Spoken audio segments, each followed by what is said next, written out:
Bismillahirrahmanirrahim. Assalamualaikum warahmatullahi wabarakatuh. It is always a pleasure for me to launch a new book. It is a particular pleasure this morning to launch this particular book by a friend on a topic which is very close to my heart and something that I've been working on myself the last few years.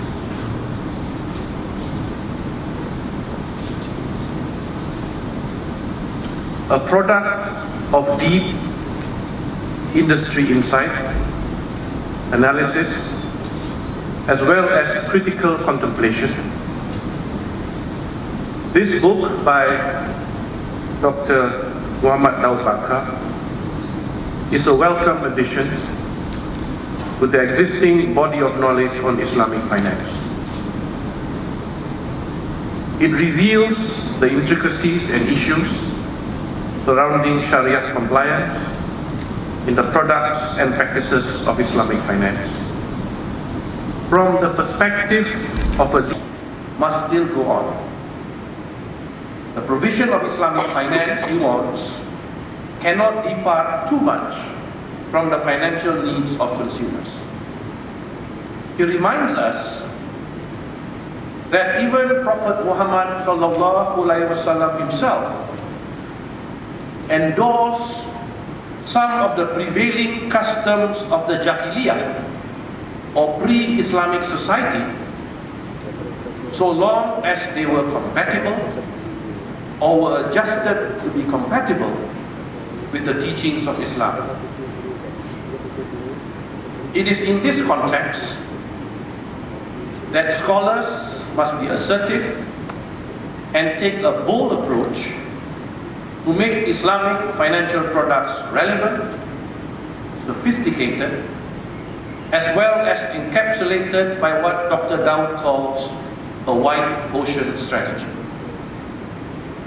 A white ocean strategy, he says, and I quote, is about offering something which has not yet been attempted, but could contribute a more impactful value for the whole society, unquote. Whether this results in Sharia-based or Sharia-compliant products, engagement with and among scholars is imperative to see further progress, innovation, and development in Islamic finance.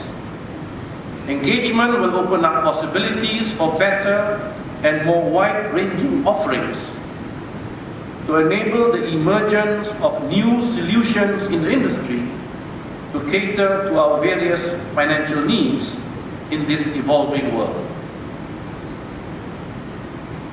Islamic finance currently represents less than 1% of global financial assets and is still very much concentrated in a limited number of markets. However, as we all know, its growth trajectory has been remarkable and indeed continues to outpace that of its conventional counterpart. Islamic finance is now estimated to have 2.5 trillion US dollars of assets under management, with the potential to rise to 5 trillion US dollars by the end of the decade, according to Standard & Poor's. According to the IMF and the Islamic Financial Services Industry Stability Report of 2015, Islamic finance has reached the category of systemic importance in 12 jurisdictions of the world, where the industry commands more than 15% market share of the total banking market. The number of such jurisdictions is set to double over the next few years.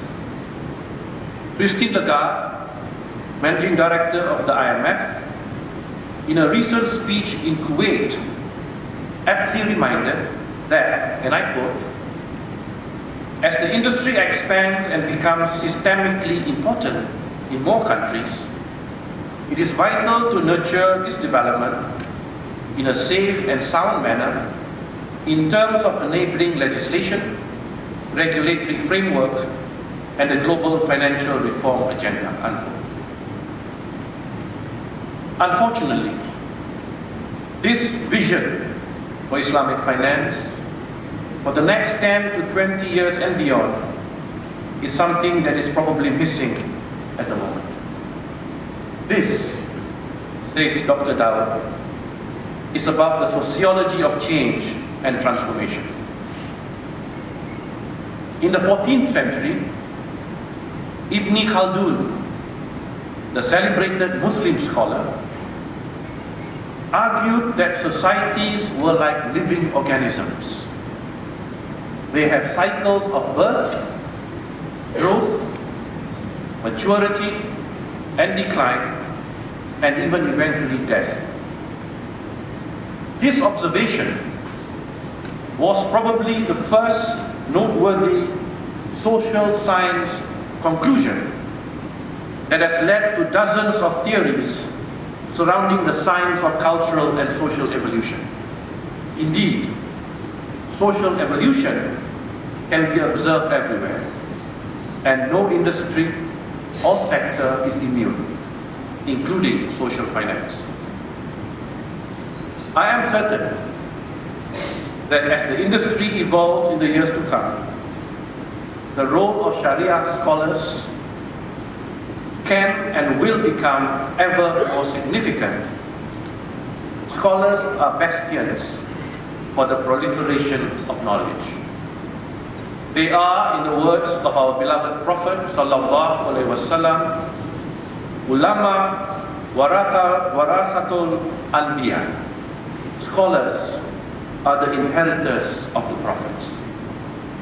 They, the ulama and the scholars, are in the best position to act as institutional game changers through their research and inquiry into new conceptual needs of the present state of affairs and the proposed set of responses or reforms that are necessary for our society. For this to happen, however, their work must be accessible, understandable, and actively disseminated to industry practitioners, students of Sharia, regulatory authorities, policymakers, and the public at large. Certainly, this calls for a certain level of audacity on the part of Sharia scholars to abandon their ivory towers and pursue a more direct involvement in the development of the industry. I have to agree with the appeal in this book to increase the pool of Sharia advisors who are able to think as futurists, strategists, and good innovators of bid'ah hasanah in Islamic finance, apart from having solid knowledge on every aspect of the Islamic tradition. Thinking strategically and futuristically is, after all, expected in other disciplines, from information technology to business to public policy to science and engineering. And so it should be no different in Sharia scholarship as well. If we are serious about transforming the Islamic finance landscape to become better and more impactful for the whole of society. In this book, Dr. Dawud sees scholars as instrumental in advancing the Islamic finance industry from its current state, which he calls version 1, to the next level, version 2. He believes, and I quote, things could be done differently to effectively integrate the Sharia minds in all the policies and product offerings. We need an exponential change in all respects, and I hope this book will inspire young scholars and senior scholars alike to think differently and to position themselves differently to lead the industry moving forward. The scholars cannot continue to be passengers all the way. They need to take a leadership role from now on, unquote. In many respects, this important book is a 21st century manifestation of the well-trodden path of ijtihad. It will answer many existing questions and no doubt raise new ones. It is my hope that it will spur a few new genres of scholarship in Islamic finance, especially on Sharia governance. It is also my hope that this will be the first of many books by this author, who I am certain will continue to have a successful career in Sharia advisory for many more years to come, inshallah. It is now my great pleasure to launch Sharia Minds in Islamic Finance and Minda Syariah Keuangan Islam by Dr. Muhammad Daud Bakar. Bismillahi Allahu Akbar. Terima kasih Tuan Fu. His Royal Highness Sultan of Perak will now be accompanied by Dr. Muhammad Daud Bakar to the center of the stage for the official launch of the book.